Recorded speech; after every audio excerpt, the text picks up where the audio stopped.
Bandiraɓe, on calminama, on jurama, on jettama. Ɗo ko Maayel, ɗo woni to worɓe ɓe leliɗo, onon koye mon on ji le Sahel occidental, en reconnaissance du sacrifice de ces 9000 dignes fils tombés sur le champ de l'honneur à la bataille de Maayel le 30 décembre 1890.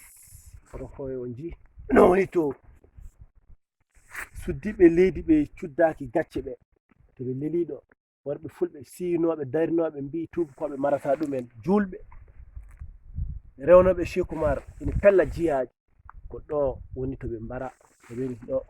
onon koye mon on ji 9000 woni ujunaji 9 neɗɗo wara ñalawma goto. Nde ɓe mbara ɗo woni genale maɓɓe. onon koye mon on ji ɗiɗo guri kaaƴe ɗiɗo ɗum koye genale maɓɓe gonɗen, ko hakkude ɗo ɓe gubba. Kiiɗo murtoki ki jiiton hakkude ki, kiiɗo woni hakkude genale maɓɓe pel.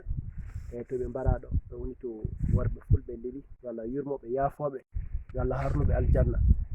So on ƴeewi ɗeɗal leɗɗe gonɗe ɗaɗe, ko ɗeɗal leɗɗe ngoni weedu Maayel. So on nana weedu Maayel ko ɗeɗal leɗɗe. Onon koye mon on ji ceene, ko ceene ɗen ngoni ɗo. Ɗo Murtani waɗɗani ɗo, Murtani nayi. So ɗum ɗo fof koye Murtani jeeya, ɗo koye Mali jeeya. onon koye mon ji keerol noon ko kamɓe tan mbawi andude ko woni keerol. Ɗeɗo ɗum ɗo ɗeɗo nder ladde fof ko Mali e Murtani ndendi ɗum. Ɗo noon ko ɗo woni Maayel, ɗo woni to worɓe ɓe leliɗo. Ɗum ko yimɓe ɓe kalata dukkata.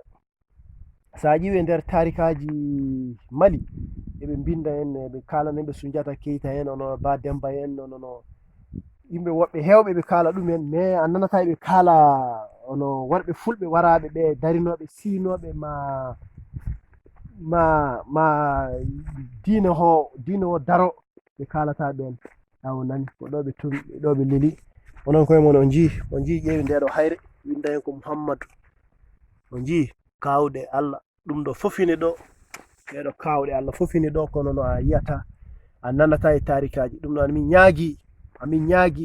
amin ñaagui génération aroɓe ɓe jannguɓe ɓe yoɓe bindu tarik Maayel. ɗo gonɗen hannde ko lundi le 16 décembre 2019. Bataille wanno ko 30 décembre 1890 ko nden har nde wanno. Bientôt le 30 ara woni ko bataille o wanno ko hare nde wanno ko.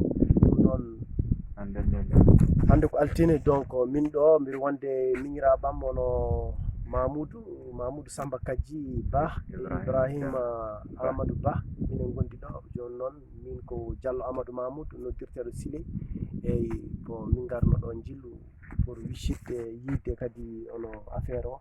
ɗum noon emin mbiya leliɓe ɗo ɓe yo Allah yurmoɓe, yaafoɓe, yo Allah harnuɓe aljanna, yo juuɗe moƴƴe jabboɓe, yo toon ɓuranɓe ga. pullo fof ina foti duwanade, par ce que ɓeɗo ko fuutankoɓe ummiɓe Fuuta, ɓe gummi ko Fuuta, dondi pittali mumen e jawdi mumen, dokki Allah, ngari ina pella jiyaji. Allah waɗi noon ɓe ketti en. ɗum noon enen mbiya yo ɓuuɓe, yo leydi ndi ɓuuɓɓe. Wassalam, merci.